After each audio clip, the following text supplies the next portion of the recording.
This is IA Forward, your playbook for success as an independent insurance agent. Here to help you knock it out of the ballpark are your hosts, Shane Tatum and Tonya Lead. Welcome to IA Forward, and I am so excited we have a special guest with us today. We have insurance technology guru, Mike Boesl of agency Convoy. Mike, welcome to IA Forward. Thank you very much for having me. It's great to be here. That's quite the introduction. It is, Yeah, yes. yeah. At least she didn't say Emperor of Agency Convoy or anything like that. Normally that would have been it, but I figured we were with you, and so we can't have him outright Shane. I don't have an ego. It would have been fine. So Mike, tell me about what you do and why you're with us today. Yes, I have been here for probably longer than I would care to share, but I have been in the insurance industry within technology since 2001. There's been many iterations of what I've done since 2001, starting with hosting in the cloud, what used to be called cloud hosting before Amazon got into that market and turned that into something that was done at such a grand scale. And then after that, I'd gotten into working with cybersecurity and how agencies are keeping themselves secure against cyber attacks and leveraging that not only within their agency, but then passing that knowledge along to their insureds. Over the last 20 years, I can imagine that you have dealt with a broad gamut of people that run between technology is stupid, I don't want to do this, and technology is amazing, I want all of it. So I would love to know about the evolution of that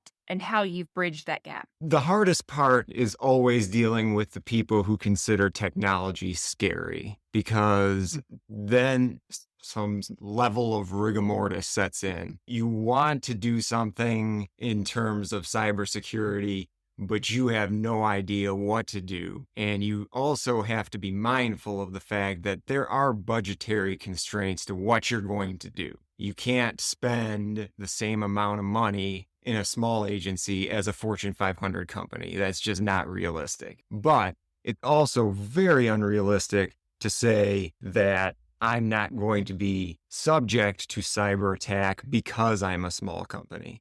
That's actually 100% backwards. You are far more likely to be attacked because you don't have the protection that those large companies have.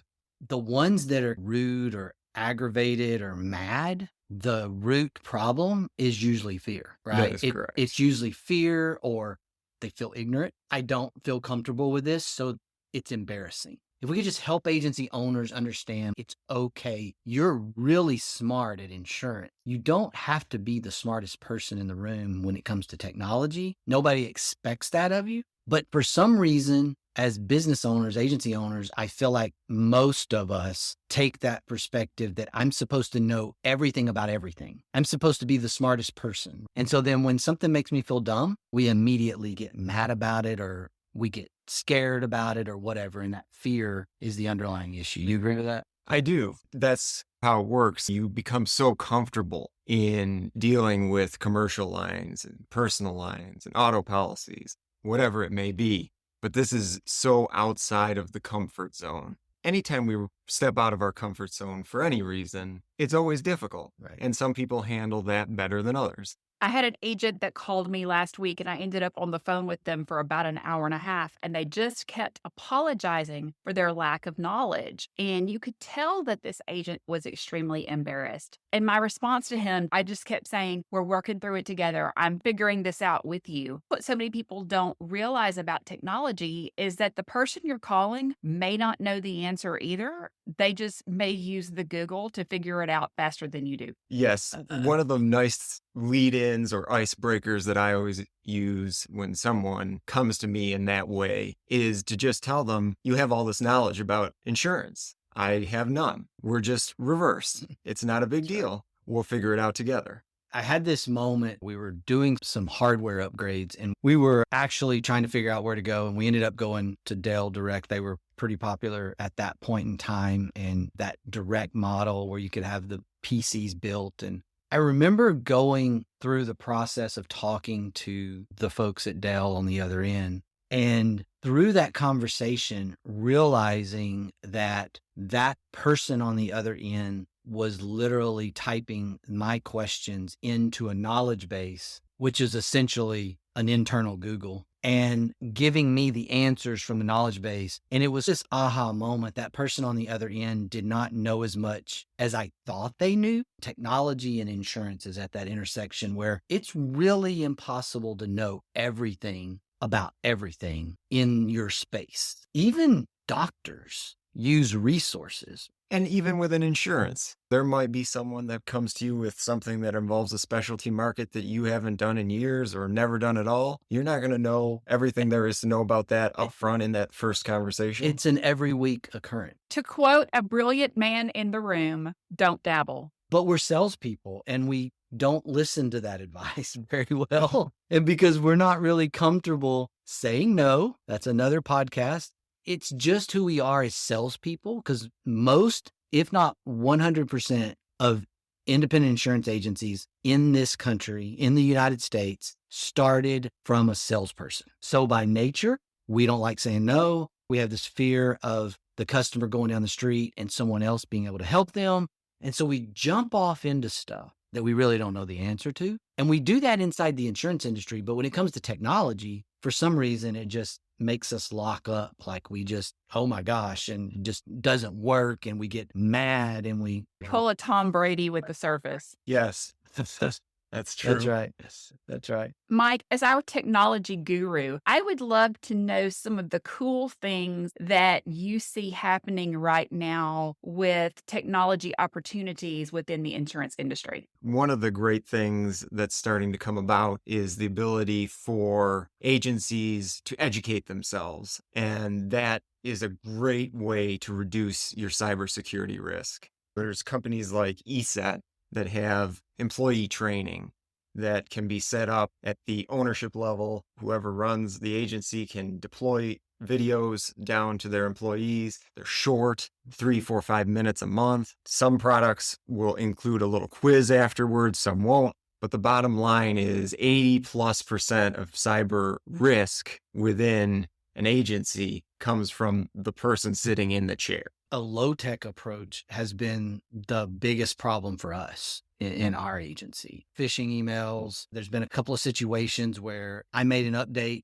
on LinkedIn, and the next thing you know, within the next week, people inside our organization are getting spoofed emails asking them to go buy a gift card for me. They look like they're authentic. Now, a lot of times if you are educated, you go through those videos, you train your staff, they can pick up on little things. A lot of times the actual email address, if you actually look at the email address, is a 42-character piece of garbage at gmail.com. It's just interesting that we immediately go to this really sophisticated dark web environment, but it's the low tech email phishing stuff that seems to get most small businesses. For sure, because you're in this mile-a-minute mode. You have 15 emails. You need to get through them. You just start going through them one by one, and you finally come up on one that says, oh, just click here, and I'll get this off my plate.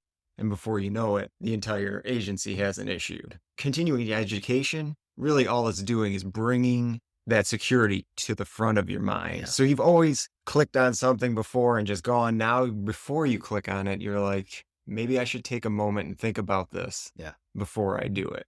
I've been on this slow down kick. It's an age thing. Like I'm getting old. Seasoned. We are seasoned. I'm sorry. I'm seasoned. But we do need to breathe. We need to slow down a little bit. We need to think about what we're doing before we do it. I'm usually pretty good when I'm working on my computer, but I get a little bit click happy when I'm on my phone. Another thing about continuing to educate yourself within cyber as an agent or as a CSR is then that makes it a little easier for you to start getting into offering cyber policies, which is something that everyone has to start doing if they haven't already. And if they're not comfortable with it, it's time to start getting a little more comfortable with how to add that to your book of business. Cyber is the commercial insurance version of flood if you write homeowners insurance, personal lines. Your package policies for your customers, your BOPs, they're not going to cover cyber, even if they're covering a sublimit or you're providing a carrier that has some small amount. In my opinion, that's going to eventually go away. At the very minimum, agents need to be offering cyber and getting signed off on or rejected, have something in file where the client rejected the cyber offer. And the other big one is, and I've been saying this, it hadn't happened yet, but I've been saying it for a couple of years, our departments of insurance, because of carrier contracts, agents are going to start seeing requests, if they haven't already, in certain areas where the carrier is requesting a copy of their cyber, just like they request a copy of their E&O. And an agent having to have a cyber policy is going to be the same as an agent having to have an E&O policy. And they're going to be two separate things. Mike, to our agents that think that cyber is completely unnecessary, let's talk about the information that they're gathering every day that is valuable for these guys that are doing bad things. That's a real big problem. There's so much personal information stored within the system of an independent insurance agency. You've got driver's license. You've got social security numbers. You may have their credit card number. These are all your responsibility. You have written this policy. You've taken in all this information. Now it is expected of you to protect that person's identity to the best of your ability. My understanding is that where the courts have gone, where the cyber risk has gone, is the acceptor of the information is generally held either liable or the most liable in the event of a data breach. So let me give a little more there. Oh, I don't need cyber because I put it in the cloud and my cloud management system, they say that the data is encrypted at rest. So if there's a breach, it's on them. But I took the information as the agent. What do you perceive the reality of that looking like? Is it the agent or is it the cloud provider? It's a gray area. Ultimately, it's everyone. But if you're doing your best and you are putting it into a place that says they have all this security in place, and you're having your employees go through training sessions, you are making best effort. And ultimately, that's all you can do. Things will happen from time to time. That's just the way it is. But you have to show that you've done everything in your power to do what's right by your customers. Sticking points that I hear agents talk about a lot are having to change passwords and how much they hate the idea of two-factor authentication. I hear this so much, people complaining about this. How do we make that less painful? You use sticky notes and put them all over your monitor, right? I feel triggered by that comment. Unfortunately, on two-factor authentication, I don't have a great answer for you. It's just the way the world works. You have to use two-factor authentication. It's unfortunate that people exploit things and we have to use it, but it's very important. It does reduce the risk a substantial amount. So that's important. On the passwords, the answer is to use a password manager. There's several different password managers that are out there. Many of them are free. RoboForm has one of their own. But when you use a password manager, you don't have to manually input any passwords yourself, except the master password to that product. When you go to a website for a carrier and they've asked you for a new password, you just put in the length in Manager. It will generate one. You never have to use it again manually. So you really don't even know the password You yourself. will never right? even know the password in most cases. So that kind of protects you against, I don't even know my passwords. It's in the password manager. Insurance people should resonate with that because that is a form of transferring risk. We're transferring risk over to the password manager platform. Roughly about 10 or 12 months ago, there was only one market that we found that did not require two-factor authentication on their cyber app. So you had to attest on your cyber app, which as a professional lines policy, for those of you that don't know out there, the application becomes part of the policy. So how you answer the application can exclude coverage or include coverage. So if you say, yes, we do two-factor authentication, and because you say we're putting in place now, but you actually never get it in place, and then you have a claim 6 months down the road and it's not in place and you said you had it in place, guess what? Your claim's probably going to get declined, right? Yeah. There was only one market, and I'm pretty sure that market probably has added MFA to their application now. You're going to have to do this to have a cyber insurance policy in the first place. Mike, if you could change one thing about technology in our industry, what would it be? Honestly, it would go back to an earlier part of our conversation.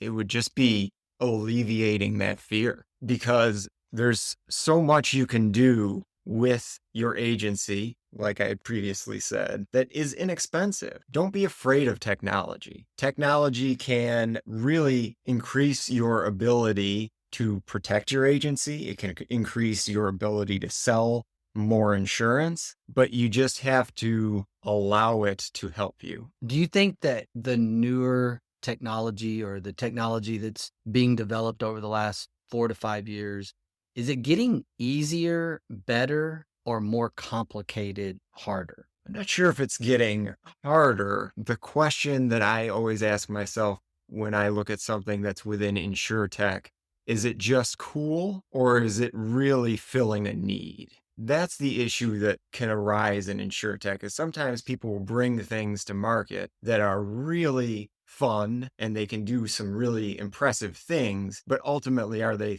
things that insurance agencies want or need, more importantly? My statement on that is the shiny object syndrome. It's the new shiny object, and it's cool. And I got to implement that because I don't really know why, but it really is cool and it looks cool. Kind of the Steve Jobs Apple effect. Design wins, even if it has no purpose in my life. That is a lot of InsurTech things that are going on. And I've been preaching for a while about the shiny object syndrome with agency owners, especially our younger agency owners. And I'm starting to see this movement where even our younger agency owners, they're frustrated with that cool stuff that's not doing what it's supposed to do. They're finding them gravitating back to older technology because the older technology just works. But the unfortunate part is it probably takes 12 months of having this shiny new object to finally realize I just can't. It's not going to work for me or us. There's a high R&D cost maybe, or failure cost in the industry around those shiny objects. You can staff, especially if you are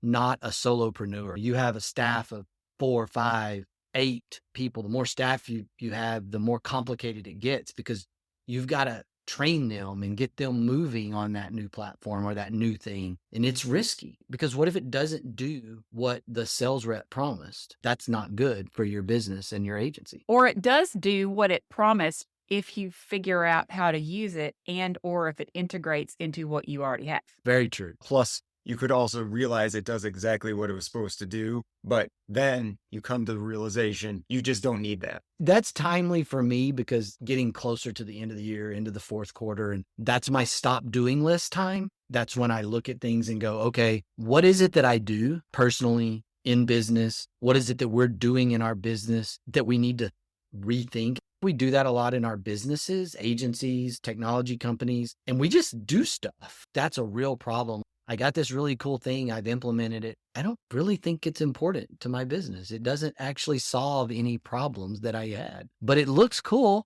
and it's easy. Mike, what's the best piece of advice that anyone has ever given you? The best piece of advice I ever received revolved around not waiting for a situation to be perfect before starting. Things can't always be complete. Things don't have to be fully formed, complete, and perfect before you start. Sometimes you just need to start down the road and figure it out as you go. I love it. We do this as people. I do this, even though I make fun and pick on Tonya because she's perfectionist. Most people that are good at what they do are perfectionists, really. The people that drive you crazy, part of my alter ego, are the ones that just do stuff without thinking completely. Those people drive you crazy too. But there is some things we can learn from those freewheeling, just go, man, just go mindset, because we do spend a lot of time kind of running analysis and figuring out if this is going to work. And really, we're not going to know if it's going to work until we try it. Sometimes that perfection paralysis, though, does come from the people that are around you. And I've seen business owners that started out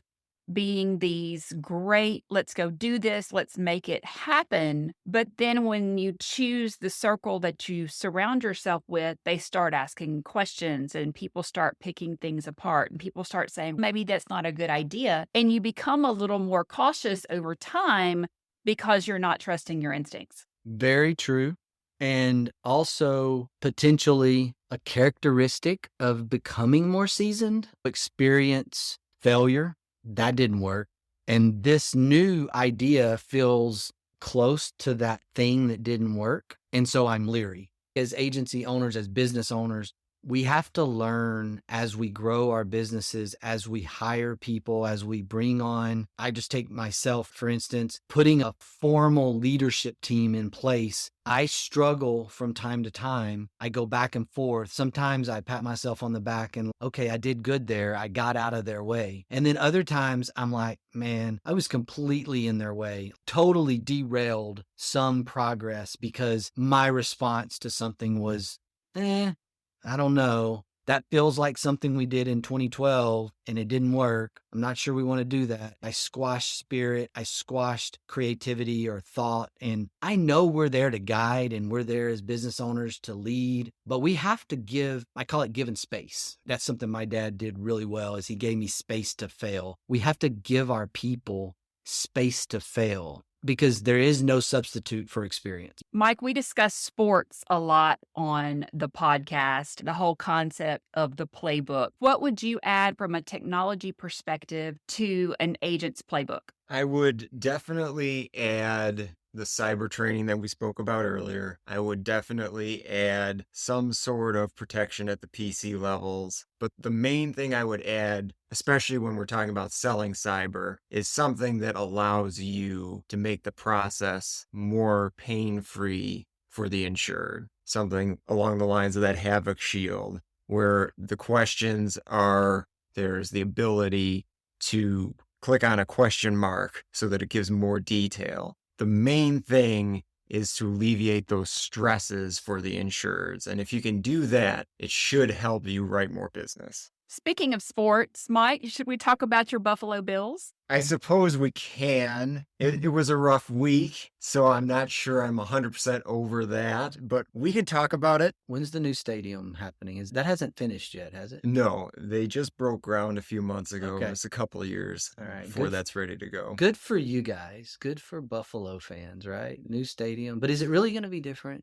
It doesn't look bigger. Looks like it's just probably more suites and boxes. It's not bigger. It's actually a little bit smaller. Really? Yeah. Really? Okay. It's interesting, isn't it? Obviously, knowing Mike and Mike being from the greater Buffalo area, I followed the Bills over the last several years, and Josh Allen, really incredible athlete. But all of a sudden, Joe Burrow decided to wake up over the last play like Joe Burrow. And play like Joe Burrow for the first time. He just decided he was going to wait, like not play well in September. And then all of a sudden, Which in is October, exactly November, what he did last year. Strangely Really? enough, the Bengals team this year looks just like they did last year. It's very interesting to me. I don't know if it's just his personality, but he's almost acts bored with it. And then he's, okay, it's time to play. Flips a switch. I don't get it. We saw that switch flip at the Fiesta Bowl several years ago when LSU was playing Central Florida and the UCF player spit on him. And I have never seen a switch in a human being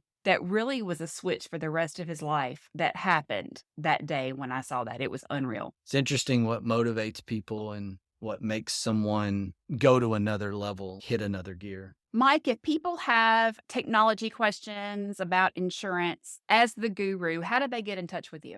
So yeah, they can reach me at mike@agencyconvoy.com. Mike, I'm going to let you close us out today with your favorite quote. I guess my favorite quote probably revolves around where I am in my life right now. with my kids starting to get older, but they still love Disney, and Disney is a thing we do together. So it has to be something from Walt Disney. So it's the Carousel of Progress. There's a great, big, beautiful tomorrow shining at the end of every day. My wife just got me that placard to put on my nightstand for our anniversary in September. So that's very meaningful to me right now. Attitude's a choice. Make a great one. Bye, y'all. Ready to get the ball rolling with your independent agency? Learn more at IntegraAgent.com. That's IntegraAgent.com. Thank you for joining us on IA Forward. Make sure you never miss a show by clicking the subscribe button now, or learn more at IAForward.com.